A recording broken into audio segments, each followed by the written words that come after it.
Москвада кыргыз-тажик жарандарынын ортосунда массалык мушташ чыкты. Орусиянын Москва шаарындагы кыргыз өлкөсүнүн жарандары менен Тажикстандын жарандарынын ортосунда массалык мушташ чыкты. Бул тууралуу орус басылмалары жазып чыгышты. Маалыматка караганда, мушташ Москвадагы кафелердин биринде болгон. Жыйынтыгында 6 жаран ооруканага түшүп, 9 жаран тергөө иштерине байланыштуу полиция бөлүмүнө жеткирилген. Жаңжал тууралуу маалымат полицияга кечинде келип түшкөн. Айтылган дарекке полиция кызматкерлери барып, жарадар болгон 6 жаранды тез жардам кызматы менен ооруканага жеткиришкен. Ал эми кармалган жарандардын ичинен экөө миграциялык мыйзамдарды бузгандыгы үчүн административдик жоопкерчиликке тартылса, 7 майда бейбаштык боюнча айыпталууда. Учурда тергөө иштери уланып жатат. Укук коргоо органдарынын айтымында, жаңжалга жалпы 15 адам катышкан. Алар кыргыз жана тажик жарандары деп жазылат маалыматта.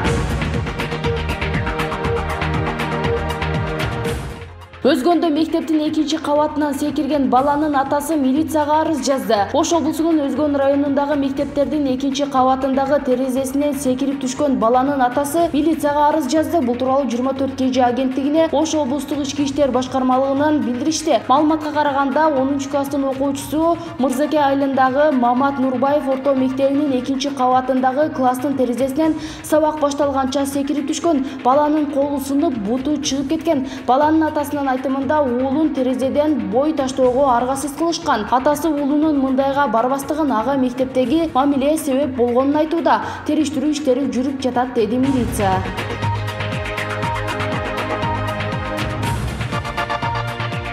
Аккулу Бердиев: Чоңалайда тажиктер аккоп казып отуруп ташып жатышат. Тажикстандын жарандары Ош облусунун Чоңалай районуна жакын жердеги кыргыз-тажик мамлекеттик чек арасында аккоп казышууда. Бул тууралуу депутат Аккулу Бердиев бүгүн 19 майда Жогорку кеңештин жыйынында билдирди. Депутаттын айтымында, ага тилсиздангандыктан жергиликтүү тургундар чалып, райондун жакын аймагында тажиктер бар экендигин айтышууда. Чоңалайдын чек арасында тажик тарап аккоп казып отуруп ташып жатат деп жергиликтүү тургундар телефон чалып кооптонуп жатышкандыгын билдиришүүдө. 1999 алгачкы чоң кол салуу Чоңалайда болгон. Бул жактан аскерлер баргыча элдер өзүлөрү тосуп чыккан. Азыр да абал оор болуп жатат. Тезинен чечим кабыл албаса, ал жерде Баткендегиден да абал оор болот. Ал жакта тургундар аз, алар кирип келсе тосуп чыкканы эч ким жок. Тез эле Гүлчөгө кирип калышат, деди эл өкүлү. Төрага Талант Мамытов депутаттын кайрылуусунан кийин министрлер кабинетинен маселени иликтөөнү өтүндү.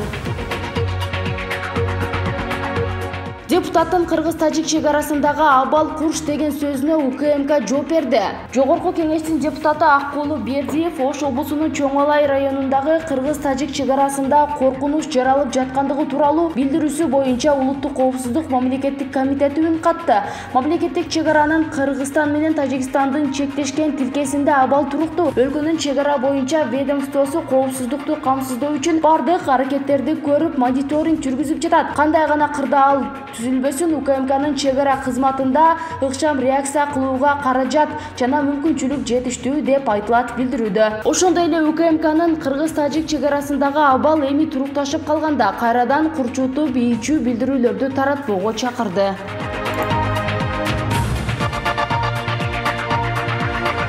Тажикстандын Гафуров районунун башчысы менен Лейлектин акими жолукту. 18 майда 17:00 Баткен облусунун Лейлек районунун акими Алмаз Рахманкулов баштаган райондун күч түзүмүнүн жетекчилери Тажикстандын Согди облусунун Гафуров районунун төрагасы Зафарбек Давлатзода баштаган жетекчилер менен жолугушту. Бул тууралуу өкмөттүн Баткен облусундагы өкүлчүлүгүнүн маалымат кызматынан билдиришти. Жолугушуу кыргыз-тажик чек арасында болуп өттү. Район башчылары 29-30 апрелде куралдуу кол салуудан пайда болгон бир катар көйгөйлөрдү чечүү үчүн жакынкы аралыктан байланышууну макулдашты. Ошондой эле чек ара аймактарын биргелешип кайтаруу үчүн чек арачылардын патрулун коюуну сүйлөшүштү. Белгилей кетсек, кечээ Баткен жана Согди облусунун башчылары да аталган маселе боюнча жолугушкан.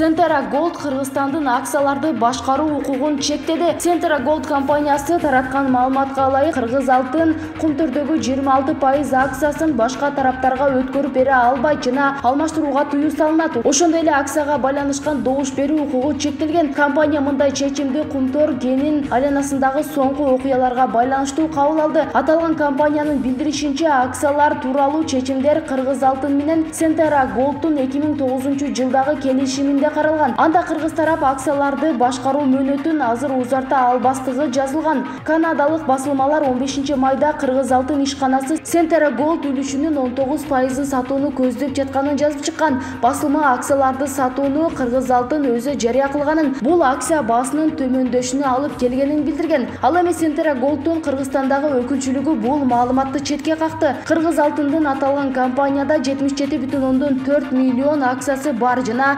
ишкана акцияларды сатыкка коюлганы тууралуу маалыматты юнкат элек.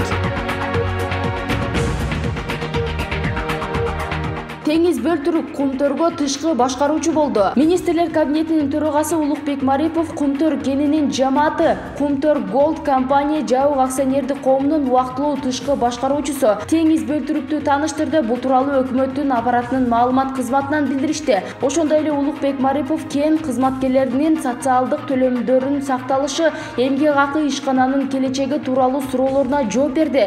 Кен өз ишин токтотпойт жана ишин штаттык режимде улантат. Кызматкерлер тийиштүү төлөмүн алышат. Эч кандай кыскартуулар тууралуу кеп болбошу керек. Биздин негизги максат карапайым жарандардын жашоо турмушун жакшыртуу, деди Марипов.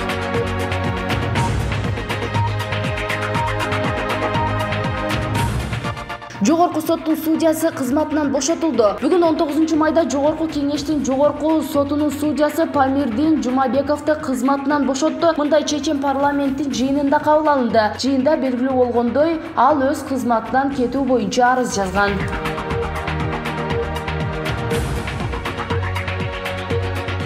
Муздаткыч өчүп калганына байланыштуу 930 доза Спутник V вакцинасы жараксыз болду. Бишкекте номер 2 үй-бүлөлүк медицина борборундагы Спутник V вакцинасынын 930 дозасы муздаткычтан өчүп калганына байланыштуу жараксыз болуп калды. Бул тууралуу кабар агенттигине Республикалык иммунопрофилактика борборунун директору Гүлбара Ишенапизова билдирди. Анын айтымында, балким бул окуяга адамдык фактордун катышы болушу мүмкүн жана кызматкерлердин бири кокустан муздаткыч өчүрүп алгандыр. Бул окуя апрелдин аягында болгон. Биз дароо ал жакка барып аталган вакциналарды алганбыз. Анткени ал муздаткычтын сырткары 2 саат туруп калса жараксыз абалга келет. Вакцинанын ошол эле партиясы азыр бизде турат. Элде эмдөөгө колдонулган жок, деди ал.